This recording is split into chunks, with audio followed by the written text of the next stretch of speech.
Rock কাটার practice এই বাংলাদেশে কাদের আছে সেটা আপনারা ভালো করেই জানেন। ওস্তাদ আবদুল্লাহর সাথে তার ছবি আছে, সে আমাদের ইশরাককে মেরে কুকুর দিয়ে খাওয়াবে বলেছে। এটা কি একটা রাজনৈতিক কালচার? এটা কি সভ্যতা? এটা কি ভব্যতা? অনৈতিক কাজের সাথে সম্পৃক্ততা পেলে বা আমরা নাম আসার কারণে বহিষ্কার করেছি। মিটফোর্ডের ঘটনা কিন্তু বুধবারের ঘটনা। গত দুদিন এই ভিডিও কোথায় ছিল, কাদের নিয়ন্ত্রণে ছিল? আমি আপনাদেরকে স্পষ্টভাবে বলতে চাই, পাথর মেরে যারা এই নৃশংসভাবে হত্যা করেছে, আমরা অবশ্যই এটার তীব্র নিন্দা জানাই। একজন সাধারণ মানুষ হিসেবে আমরাও ব্যথিত। এখানে যারা ওই ভিডিও চিত্রে যাদেরকে দেখা গেছে, তারা কেউ তাদের কোনো পরিচয় নিশ্চিত হওয়া যাচ্ছে না। কেন যাচ্ছে না এটা আপনারা দয়া করে আইন শৃঙ্খলা রক্ষাকারী বাহিনীকে জিজ্ঞেস করেন। ওই সমস্ত যেই সমস্ত এলাকা সংঘাতপূর্ণ বা যেই সমস্ত এলাকাগুলো অত্যন্ত ঘনবসতিপূর্ণ, সেখানে কী ধরনের ক্রাইম হয় আইন শৃঙ্খলা রক্ষাকারী বাহিনী তো আগেই জানার কথা। আমরা কিন্তু সরকারে নাই, আমরা কিন্তু কোনো মিনিস্ট্রিতে কোনো দায়িত্বে নাই। তাহলে আমাদের দায় থাকবে কোথায়? আমরা তো সংগঠনের সর্বোচ্চ সাংগঠনিক শক্তি কিন্তু আমরা প্রয়োগ করছি। আমরা পুলিশকে, আইন শৃঙ্খলা রক্ষাকারী বাহিনীকে উদাত্ত আহ্বান জানাচ্ছি। এর বাইরে আমাদের কি করার আছে আপনি যদি একটু বলে দিতেন, আমরা সেটা করবো ইনশাল্লাহ। আপনি একটু বলেন এর বাইরে আমরা কি করতে পারি? আমরা তো কোনো মব তৈরি করতে পারি না। আপনি কি বলেন যে যারা এখন মব তৈরি করছে তাদের মতো আমরা গিয়ে 5,000 লোক নিয়ে তারা ঘেরাও করে একটা মব তৈরি করি? এটা কি পসিবল? আমরা তো দেশের একটি দায়িত্বশীল রাজনৈতিক দল।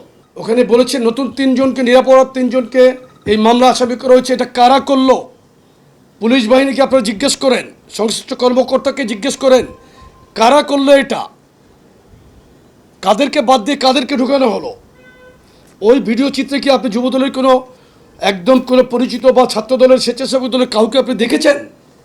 আপনারা বলেন, আপনাদের অনুসন্ধানী টিম, আপনাদের নিশ্চয় প্রত্যেকটি টিভিতে ইন্টেলিজেন্স ইউনিট আছে না আপনাদের? তাদেরকে জিজ্ঞেস করে আপনারা জানান আমাদেরকে যে কারা দায়িত্ব নিয়ে এই কাজটি করেছে। আমরা মামলার আসামি হিসেবে আমরা বহিষ্কার করেছি।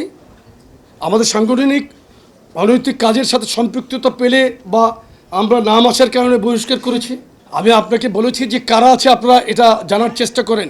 আজকে 3 দিন আগের ঘটনা, আপনারা কি আপনাদের সাংবাদিকের দৃষ্টিকোণ থেকে এটা আপনারা জানতে পেরেছেন? আমরা তো যতটুকু খবর নিয়েছি এখানে পরিচিত আমাদের দল করে এরকম কেউ নাই। আমরা যতটুকু খোঁজ নিয়েছি, এবার আপনারা কি পেয়েছেন আমাদেরকে জানালে আমরা বলতে পারবো, আমাদের সুবিধা হবে। বলেন।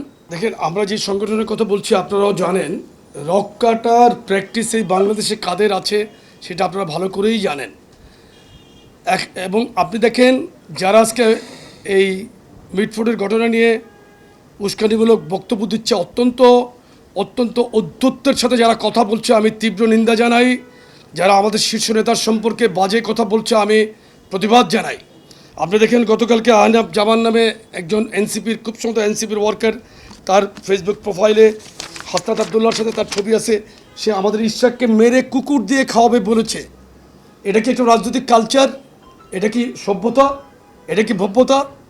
আপনারা বলেন তো দেখি, আমরা 5ই আগস্টের পরে আমাদের এই দায়িত্বশীল নেতৃবৃন্দর এমন কোনো আচরণে আপনারা কষ্ট পেয়েছেন, কিংবা আপনারা আমাদেরকে স্পেসিফিকলি বলেন যে মুন্না ভাই আপনি এই কাজটা করেছেন, আপনি এটা জবাব দেন।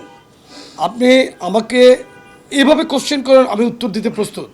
আর জুবাইর ভাই, আপনি যেটা বললেন যে এই প্র্যাকটিস বাংলাদেশে কারা করছে, আর যারা এখন এই মিটফোর্ডকে ইস্যু করার চেষ্টা করছে, যারা বাংলাদেশকে নির্বাচনের বাইরে রেখে অন্য ধরনের একটি সরকার মিশরের মুরসি টাইপ সরকার যারা আনার চেষ্টা করছে, তাদের মোটিভ আপনাদেরকে বুঝতে হবে। কোথাও আমি বলছি ভিডিও চিত্রে প্রদর্শিত, ওখানে এখন পর্যন্ত তাদেরকে কেউ শনাক্ত করতে পারছে না তারা কারা।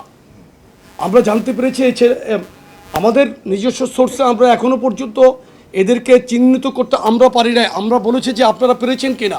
বাংলাদেশের সর্বোচ্চ ডিটেকটিভ বা গোয়েন্দারা এখনও নিশ্চিত হতে পেরেছে কিনা আমি জানি না।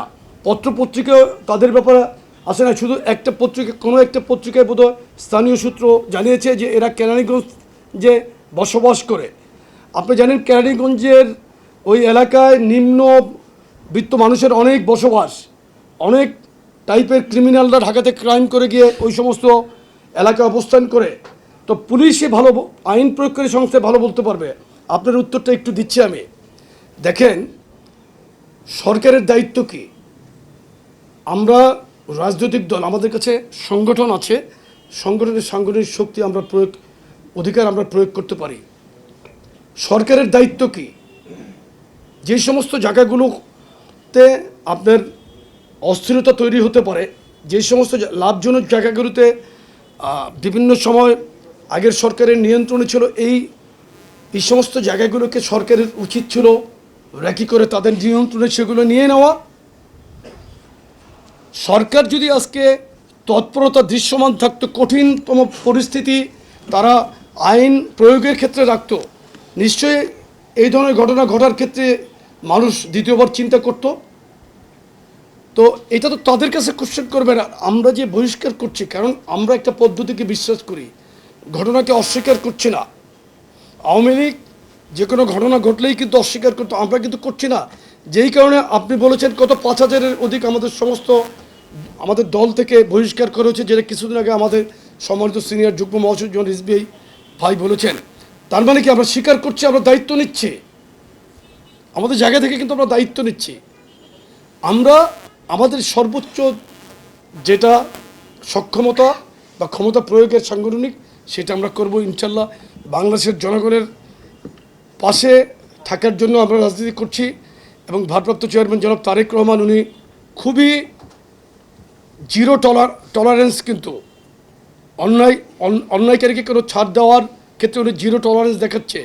দেখেন, আমি প্রত্যেক দিন সকালে ঘুম থেকে উঠে আগে আমার ফেসবুকটা চেক করি যে চেয়ারম্যান মহোদয়ের কোনো ইনস্ট্রাকশন থাকে কি না, কোনো নিউজ আমাদেরকে পাঠাই। উনিই কিন্তু আমাদেরকে অনেক সময় অনেক নিউজ পাঠান, এগুলো আমার সাথে সাথে দেখি, তদন্ত টিম করি, আমরা খোঁজ নেই। আমরা কোনো এলাকায় কোনো ঘটনা ঘটলে সংশ্লিষ্ট জেলার এসপির সাথে কথা বলি, ওসিদের সাথে পর্যন্ত কথা বলি। এর বাইরে আমাদের কী করার আছে আপনারা বলেন?